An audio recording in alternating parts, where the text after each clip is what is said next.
बहुत पुरानी बात है। एक नगर में एक मूर्ख राजा रहता था।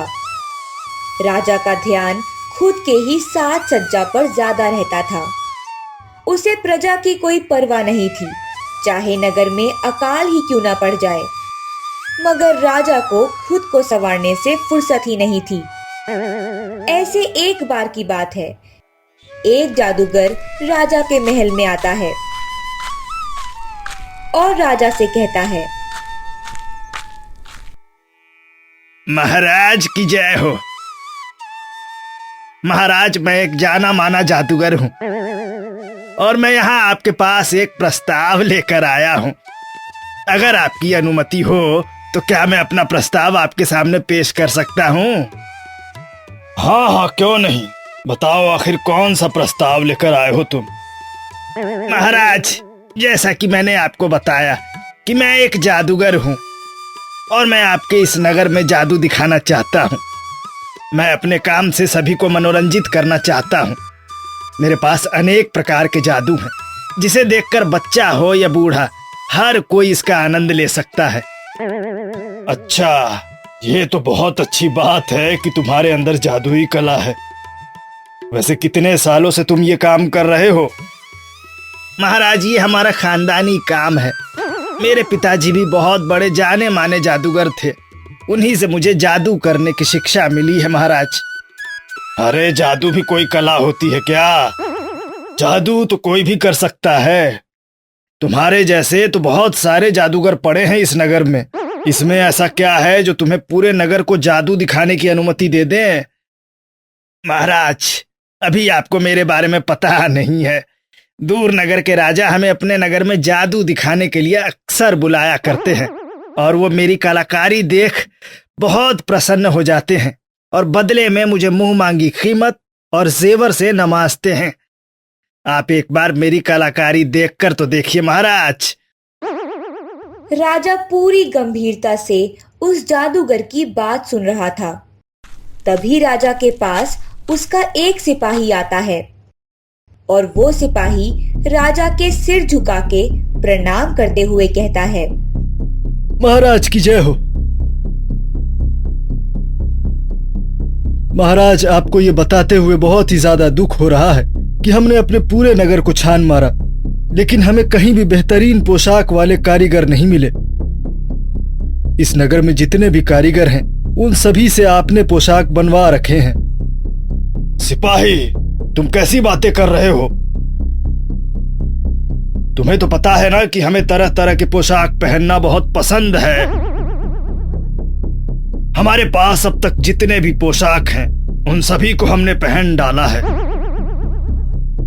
अब हमें नई पोशाक चाहिए और हम चाहते हैं कि इस बार हमारे पोशाक को कोई नया कारीगर बनाए, जिसके हाथों में पोशाक बनाने की एक अलग ही कला हो, जिसे देखकर हमारा मन खुश हो जाए। महाराज, हमने सारे नगर में कारीगर को ढूंढने की बहुत कोशिश की है, लेकिन हमें कोई भी ऐसा कारीगर नहीं मिला जिसके हाथ का बना हुआ पोशाक आपने ना पहना हो। तुम्हारी बातें सुनकर हमें बहुत क्रोध आ रहा है। हमारा आदेश है कि जब तक तुम हमारे लिए कोई बढ़िया कारीगर ढूंढ कर नहीं लाते, तब तक हम तुम्हें अपने महल में प्रवेश नहीं देंगे। लेकिन महाराज, आप बात को समझने की कोशिश कीजिए। हमें कुछ नहीं सुनना। हमारे आदेश का पालन करना ही तुम्हारा कर्तव्य है। जब तक तुम हमारे लिए कारीगर ढूंढ कर नहीं लाते, तब तक तुम महल में प्रवेश मत करना, वरना हमसे बुरा कोई नहीं होगा। राजा उस जादूगर की बात को अनसुना करके अपने वस्त्र की बातचीत में लग जाते हैं। अब क्या था, बेचारा जादूगर उदास होकर वहां से चला जाता है। लेकिन एक कलाकार होने नाते जादूगर को राजा की ये हरकत बिल्कुल पसंद नहीं आती। जादूगर बहुत ही ज्यादा नाराज हो जाता है और वो महल से बाहर आकर, ये तो बड़ा मूर्ख राजा है। अरे, इसके भरोसे प्रजा ज्यादा समय जिंदा नहीं रह पाएगी। ये तो बच्चों की तरह पोशाक की जिद कर रहा है। पता नहीं कैसे कैसे लोग राजा बन जाते हैं। लेकिन आज इसकी वजह से मेरी कला की बेइज्जती हुई है। अपने अपमान का बदला तो मैं इस राजा से लेकर रहूंगा। अब क्या था, जादूगर ने ठान लिया था कि वह राजा से अपनी बेइज्जती का बदला लेकर ही रहेगा। ऐसे ही कुछ दिन बीत जाते हैं। सिपाही पूरे नगर में पोशाक बनाने के लिए कारीगर को ढूंढने लगता है। तभी एक पोशाक कारीगर सिपाही के पास आता है और वो कारीगर सिपाही से कहता है,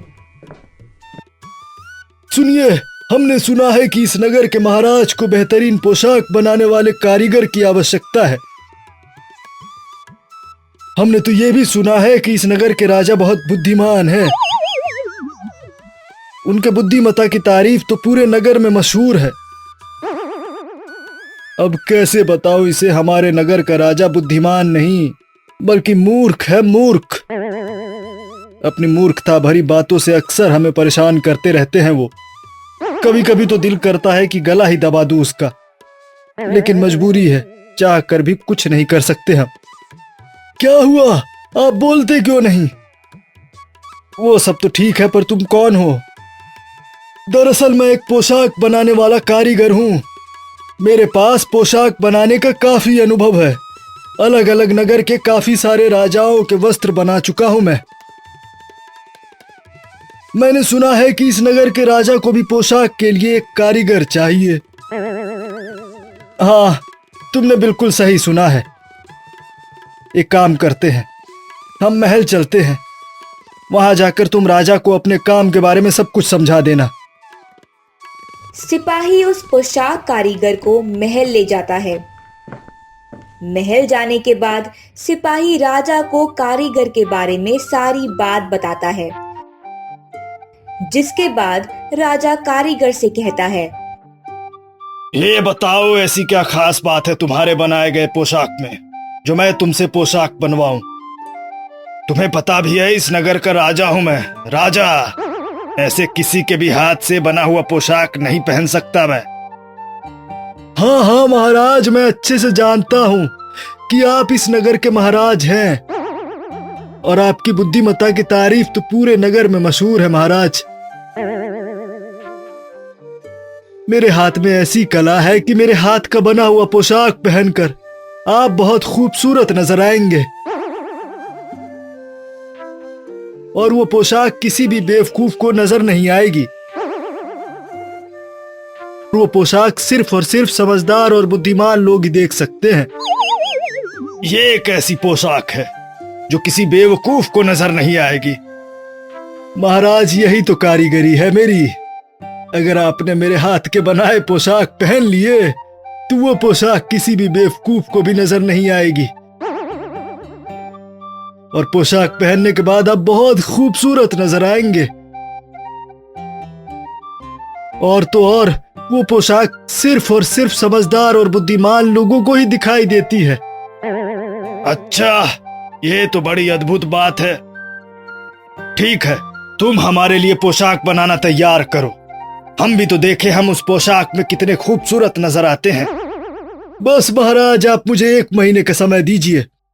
1 महीने के अंदर अंदर मैं आपके लिए ऐसी पोशाक बनाकर तैयार करूंगा जिसे पहनने के बाद आपकी सुंदरता में और 4 चांद लग जाएंगे। लेकिन वो पोशाक सिर्फ और सिर्फ बुद्धिमान लोगों को ही नजर आएंगी महाराज। हाँ हाँ, ठीक है। 1 महीने के बाद तुम पोशाक लेकर महल में आना। ऐसे ही दिन बीतते जाते हैं। कारीगर सारा दिन यहाँ वहां नगर में मटरगश्ती करता रहता। देखते ही देखते लगभग 1 महीना गुजर गया। राजा कारीगर को महल में बुलाने का संदेश देता है। वो कारीगर महल में आ जाता है और राजा को पोशाक दिखाते हुए कहता है, महाराज, ये देखिए, मैंने जो आपके लिए पोशाक बनाई थी वो अब तैयार हो चुकी है। आप एक बार इस पोशाक को पहन कर आइए, हम भी तो देखें इस पोशाक में आप कितने खूबसूरत नजर आते हैं। कारीगर के हाथ में कुछ भी नहीं था। यह सब देखकर राजा हैरान था और वह मन ही मन सोचने लगता है। अरे ये क्या, इस कारीगर की पोशाक तो हमें दिखाई ही नहीं दे रही। अगर हमने सबके सामने ये कहा कि हमें पोशाक नजर नहीं आ रहा तो लोग हमारा मजाक बनाने लगेंगे। सबको पता चल जाएगा कि हम बेवकूफ हैं। अब हम क्या करें? लगता है कि अपनी शान और प्रतिष्ठा बनाए रखने के लिए हमें यहाँ झूठ बोलना पड़ेगा। क्या हुआ महाराज, आपको पोशाक पसंद नहीं आया? अरे नहीं नहीं, तुमने बहुत खूबसूरत पोशाक बनाई है। लाओ एक बार हम इस पोशाक को पहन कर आते हैं। राजा अंदर पोशाक पहनने के लिए चला जाता है। इसी बीच महल में राजा की बेवकूफी की बात लोग एक दूसरे के कानों में करने लगते हैं। हर कोई राजा का मजाक बनाने लगता है। बड़ा ही बेवकूफ राजा है। इस कारीगर ने तो पूरी तरह से राजा को अपने जाल में फंसा लिया है। अब तो बड़ा मजा आएगा राजा की बेवकूफी देखकर। पूरा महल इसकी बेवकूफी पर हंसेगा, इसका मजाक बनाएगा। बहुत अपने आप को बुद्धिमान समझता है। लोगों को परेशान करके इसे बहुत खुशी मिलती है। अब मजा आएगा हमें। जितना सुना था इसके बारे में उससे कहीं ज्यादा बेवकूफ है ये तो। इसको मूर्ख बनाना तो कितना आसान है। पता नहीं कौन से अच्छे कर्म किए थे जो ये इस नगर का राजा बन गया। लगता है बुरे कर्म तो इस नगर के नगरवासियों ने किया था, जिन्हें ऐसा मूर्ख राजा मिला है। खैर कोई बात नहीं। थोड़ी ही देर में राजा सबके सामने आते हैं। राजा को देखकर हर कोई जोर जोर से हंसने लगता है, क्योंकि राजा के शरीर पर कोई वस्त्र नहीं था। कारीगर ने राजा को कोई वस्त्र दिया ही नहीं, तो राजा आखिर कौन सा वस्त्र पहनकर आता? लोगों को इस तरह खुद पर हंसता हुआ देखकर राजा को बहुत जोर से गुस्सा आता है। तभी राजा कारीगर से कहता है, आखिर ये सब क्या है? लोग हमारा मजाक क्यों बना रहे हैं? अरे महाराज, आप लोगों की बात पर ध्यान मत दीजिए। आपके ऊपर ये वस्त्र कितना सुंदर लग रहा है। अरे इस वस्त्र को पहनने के बाद आप बहुत खूबसूरत नजर आ रहे हैं। मेरी बात मानिए तो आप अपने लिए ऐसे 2-4 वस्त्र बनवा लीजिए। सच में ये वस्त्र हमारे ऊपर बहुत अच्छा लग रहा है। तभी एक मंत्री राजा से कहता है, अरे भाई, ये कारीगर कौन से वस्त्र की बात कर रहा है? राजा तो निर्वस्त्र होकर हम सबके सामने खड़े हैं। हमें तो कोई वस्त्र दिखाई नहीं दे रहा। मुझे तो लगता है कि ये कारीगर राजा को मूर्ख बनाने की कोशिश कर रहा है। महाराज, आपके शरीर पर कोई वस्त्र नहीं है। ये बस सिर्फ और सिर्फ समझदार लोगों को ही दिखाई देगा। मूर्ख लोगों को ये वस्त्र बिल्कुल भी नहीं दिखाई देगा। तुम बिल्कुल ठीक कह रहे हो। यह वस्त्र सिर्फ और सिर्फ समझदार लोगों को ही दिखाई देगा। तुम जैसे मूर्ख लोगों को यह वस्त्र बिल्कुल भी नहीं दिखाई देगा। इसीलिए तुम्हें यह वस्त्र नजर नहीं आ रही। कारीगर को जो करना था कारीगर ने वो कर दिया था। तभी राजा कारीगर को खूब सारा धन देता है। ये सब तुम अपने पास रखो। तुम्हारी कारीगरी देखकर हम बहुत खुश हुए हैं। तुमने हमें प्रसन्न किया। तुम्हारी कारीगरी से यह साबित होता है कि हम बहुत बुद्धिमान हैं।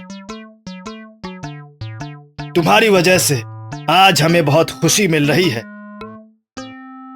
कारीगर वह सारा धन अपने पास रख लेता है और तुरंत जादूगर का रूप ले लेता है। कारीगर को जादूगर बनता हुआ देखकर राजा हैरान हो जाते हैं। तभी जादूगर राजा से कहता है, वैसे आपकी मूर्खता की दाद देनी पड़ेगी। आपको मूर्ख बनाना बहुत आसान है। मैंने तो सिर्फ और सिर्फ अपनी बेइज्जती का बदला लिया है।